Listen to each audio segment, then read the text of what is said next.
ಎಲ್ರಿಗೂ ನಮಸ್ಕಾರ. ನಮ್ಮ ಅಡಿಗೆ ಸ್ಟೋರೀಸ್ಗೆ ಸ್ವಾಗತ. ಇವತ್ತಿನ ವಿಡಿಯೋದಲ್ಲಿ ಯಾವುದೇ ತರಹದ ಸಾಸ್ ಬಳಸದೆ ಈರುಳ್ಳಿ ಮಂಚೂರಿಯನ್ನ ಸುಲಭವಾಗಿ ಹೇಗೆ ಮಾಡೋದು ಅಂತ ತೋರಿಸ್ಕೊಡ್ತಾ ಇದ್ದೀನಿ. ಬನ್ನಿ ಹೇಗೆ ಮಾಡೋದು ಅಂತ ನೋಡೋಣ. ಮೊದಲಿಗೆ ನಾನಿಲ್ಲಿ ಚಿಕ್ಕದಾಗಿ ಕಟ್ ಮಾಡಿ ಇಟ್ಕೊಂಡಿರುವಂತಹ ಈರುಳ್ಳಿನ ಒಂದು ಪಾತ್ರೆಗೆ ಹಾಕ್ಕೊಳ್ತಾ ಇದ್ದೀನಿ. ನಂತರ ರುಚಿಗೆ ತಕ್ಕಷ್ಟು ಉಪ್ಪನ್ನ ಹಾಕ್ಕೊಳ್ತಾ ಇದ್ದೀನಿ.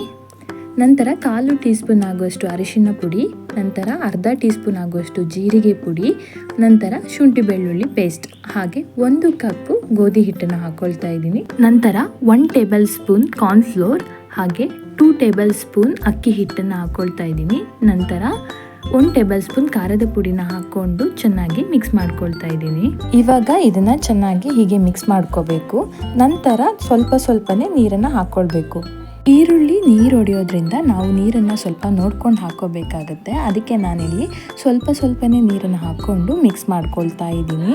ಒಂದೇ ಸಲ ನೀರು ಹಾಕ್ಕೊಂಡ್ರೆ ಮಸಾಲೆ ತುಂಬ ತೆಳ್ಳಗಾಗ್ಬಿಡತ್ತೆ. ಇದನ್ನು ಇವಾಗ ಚೆನ್ನಾಗಿ ಮಿಕ್ಸ್ ಮಾಡಿಕೊಂಡು ಒಂದು ಗಟ್ಟಿ ಹದಕ್ಕೆ ಕಲಿಸ್ಕೊಂಡಿದ್ದೀನಿ. ನೋಡಿ, ಈ ರೀತಿಯಾಗಿ ಕಲಿಸ್ಕೊಂಡಿದ್ದೀನಿ. ಎಣ್ಣೆಗೆ ಬಿಡೋಕ್ಕೆ ತುಂಬ ಸುಲಭ ಆಗೋ ಹಾಗೆ. ಇವಾಗ ಒಂದು ಪಾತ್ರೆಗೆ ಎಣ್ಣೆ ಹಾಕ್ಕೊಂಡಿದ್ದೀನಿ. ಎಣ್ಣೆ ಬಿಸಿಯಾಗಿದೆಯಾ ಇಲ್ವಾ ಅಂತ ನೋಡೋದಕ್ಕೆ ಸ್ವಲ್ಪ ಮಸಾಲೆ ಹಾಕ್ಕೊಂಡು ಚೆಕ್ ಮಾಡ್ಕೊಂಡಿದ್ದೀನಿ. ನಂತರ ಚಿಕ್ಕ ಉಂಡೆಗಳಾಗೆ ಎಣ್ಣೆಗೆ ಹಾಕ್ಕೊಂಡು ಬೇಯಿಸ್ಕೊಳ್ತಾ ಇದ್ದೀನಿ. ನೋಡ್ಬೋದು, ಒಂದು ಸೈಡ್ ಸ್ವಲ್ಪ ಬೆಂದ ನಂತರ ಮತ್ತೆ ಇನ್ನೊಂದು ಸೈಡು ತಿರುವು ಹಾಕ್ಕೋಬೋದು. ಇಲ್ಲ ಅಂತ ಹೇಳಿದ್ರೆ ಇಲ್ಲಿ ಕೆಳಗಡೆ ಪಾತ್ರೆಗೆ ಅಂಟ್ಕೊಳ್ಳುತ್ತೆ. ಸೊ ಅದಕ್ಕೆ ನಾನಿಲ್ಲಿ ಸ್ವಲ್ಪ ತಿರುವು ಹಾಕ್ಕೊಳ್ತಾ ಇದ್ದೀನಿ. ಇದನ್ನು ಕಡಿಮೆ ಉರಿಯಲ್ಲಿ ಇಟ್ಕೊಂಡು ಚೆನ್ನಾಗಿ ಬೇಯಿಸ್ಕೋಬೇಕು. ಹೈ ಫ್ಲೇಮಲ್ಲಿ ಇಟ್ಕೊಂಡ್ರೆ ಮೇಲೆ ಗೋಲ್ಡನ್ ಕಲರ್ ಬರುತ್ತೆ, ಆದರೆ ಒಳಗಡೆ ಬೆಂದಿರೋದಿಲ್ಲ. ಅದಕ್ಕೋಸ್ಕರ ನಾನು ಕಡಿಮೆ ಉರಿಯಲ್ಲಿ ಇಟ್ಕೊಂಡು 5 ನಿಮಿಷ ಚೆನ್ನಾಗಿ ಬೇಯಿಸ್ಕೊಳ್ತಾ ಇದ್ದೀನಿ.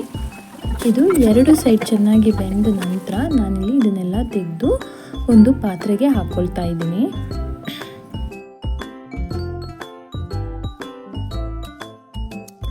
ನಂತರ ಇನ್ನೊಂದು ಪಾತ್ರೆಗೆ 2 ಟೇಬಲ್ ಸ್ಪೂನ್ ಆಗುವಷ್ಟು ಎಣ್ಣೆನ ಹಾಕ್ಕೊಂಡಿದ್ದೀನಿ. ಹಾಗೆ ಚಿಕ್ಕದಾಗಿ ಕಟ್ ಮಾಡಿಟ್ಕೊಂಡಿರುವಂತಹ ಬೆಳ್ಳುಳ್ಳಿನ ಹಾಕ್ಕೊಳ್ತಾ ಇದ್ದೀನಿ. ಇದು ಸ್ವಲ್ಪ ಫ್ರೈ ಆಗಬೇಕು. ಇದು ಸ್ವಲ್ಪ ಫ್ರೈ ಆದ ನಂತರ ನಾನಿಲ್ಲಿ ಒಂದು ಈರುಳ್ಳಿನ ಕಟ್ ಮಾಡಿಕೊಂಡು ಹಾಕ್ಕೊಳ್ತಾ ಇದ್ದೀನಿ. ಇದು ಸಹ ಸ್ವಲ್ಪ ಫ್ರೈ ಆದರೆ ಸಾಕು. ಇದನ್ನು ಜಾಸ್ತಿ ಸಾಫ್ಟ್ ಆಗೋಕ್ಕೆ ಬಿಡಬೇಡಿ. ಸ್ವಲ್ಪ ಒಂದು 50% ಆಗುವಷ್ಟು ಫ್ರೈ ಆದರೆ ಸಾಕಾಗುತ್ತೆ. ಯಾಕೆ ಅಂತ ಹೇಳಿದ್ರೆ ತಿನ್ನುವಾಗ ಇದು ಸ್ವಲ್ಪ ಕರುಮ್ ಅನ್ನೋ ಥರ ಇದ್ರೇ ಚೆನ್ನಾಗಿರುತ್ತೆ. ಇಲ್ಲ ಅಂತ ಹೇಳಿದ್ರೆ ಜಾಸ್ತಿ ಫ್ರೈ ಆದರೆ ನಮಗೆ ತಿನ್ನೋದಕ್ಕೆ ಅಷ್ಟು ಟೇಸ್ಟಿಯಾಗಿರಲ್ಲ, ಒಂಥರ ಕ್ರಿಸ್ಪಿಯಾಗಿಯೂ ಕೂಡ ಇರಲ್ಲ. ನಂತರ ನಾನಿಲ್ಲಿ ಸ್ಲೈಸ್ ಮಾಡಿ ಇಟ್ಕೊಂಡಿರುವಂಥ ಕ್ಯಾಪ್ಸಿಕಮ್ನ ಹಾಕ್ಕೊಳ್ತಾ ಇದ್ದೀನಿ. ಇದು ಆಪ್ಷನಲ್. ನಿಮ್ಮ ಮನೆಯಲ್ಲಿ ಕ್ಯಾಪ್ಸಿಕಮ್ ಇಲ್ಲ ಅಂತ ಹೇಳಿದ್ರೆ ನೀವು ಇದನ್ನ ಸ್ಕಿಪ್ ಮಾಡ್ಬೋದು. ಇಲ್ಲಿ ನೋಡ್ತಾ ಇರ್ಬೋದು, ಕ್ಯಾಪ್ಸಿಕಮ್ನ ಸಹ ಜಾಸ್ತಿ ಫ್ರೈ ಮಾಡ್ಕೊಳ್ಳೋ ಹಾಗೆ ಇಲ್ಲ. ಇದನ್ನು ಸಹ ಸ್ವಲ್ಪ 50% ಆಗುವಷ್ಟು ಬೇಯಿಸ್ಕೊಂಡ್ರೆ ಸಾಕಾಗುತ್ತೆ. ನಂತರ ಇದು ಎಲ್ಲ 50% ಏನು ಫ್ರೈ ಆದ ನಂತರ ನಾನಿಲ್ಲಿ ಸ್ವಲ್ಪ ಉಪ್ಪನ್ನು ಹಾಕ್ಕೊಳ್ತಾ ಇದ್ದೀನಿ. ಉಪ್ಪನ್ನು ಹಾಕ್ಕೊಂಡು ಸ್ವಲ್ಪ ಮಿಕ್ಸ್ ಮಾಡಿ ನೆಕ್ಸ್ಟು ಒಂದು ಪ್ಲೇಟ್ಗೆ ತೆಗೆದಿಟ್ಕೋಬೇಕಾಗುತ್ತೆ.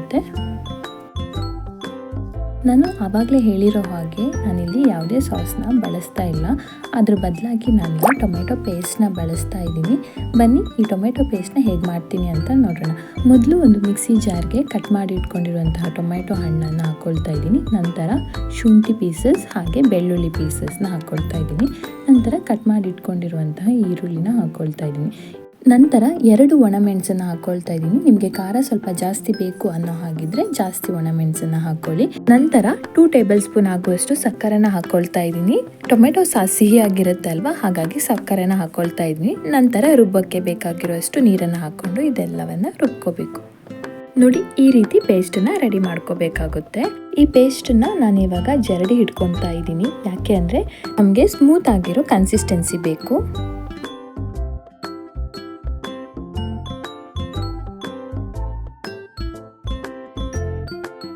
ನೋಡಿ, ಚಿಕ್ಕದಾಗಿರೋ ಪೀಸಸ್ ಎಲ್ಲ ಉಳ್ಕೊಂಡಿದೆ. ಇದನ್ನು ಸೈಡ್ಗೆ ಇಡಬೇಕು. ಇವಾಗ ಇದನ್ನು ಚೆನ್ನಾಗಿ ಮಿಕ್ಸ್ ಮಾಡಿಕೊಂಡು ಕುದಿಸ್ಕೋಬೇಕು. ಇದರಲ್ಲಿರುವಂತಹ ಹಸಿ ವಾಸನೆ ಕೂಡ ಹೋಗಬೇಕು. ಹಾಗೆ ಇದರಲ್ಲಿರುವಂತಹ ನೀರಿನ ಅಂಶ ಕೂಡ ಸ್ವಲ್ಪ ಕಡಿಮೆ ಆಗಬೇಕು. ನೋಡಿ, ಈ ರೀತಿ ಚೆನ್ನಾಗಿ ಮಿಕ್ಸ್ ಮಾಡಿಕೊಂಡು ಒಂದು 2 ನಿಮಿಷ ಕುದಿಸ್ಕೋಬೇಕು.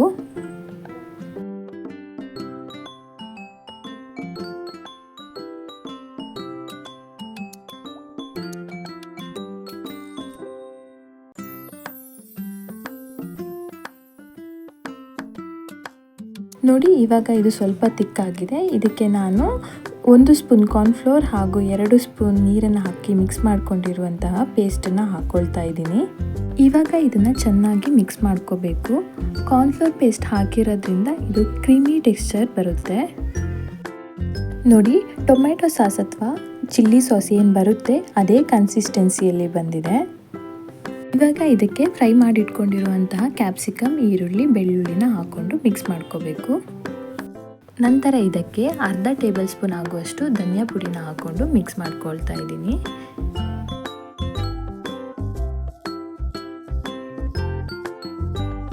ನಂತರ 1/4 ಟೀ ಸ್ಪೂನ್ ಆಗುವಷ್ಟು ಗರಂ ಮಸಾಲನ ಹಾಕ್ಕೊಂಡು ಮಿಕ್ಸ್ ಮಾಡ್ಕೊಳ್ತಾ ಇದ್ದೀನಿ.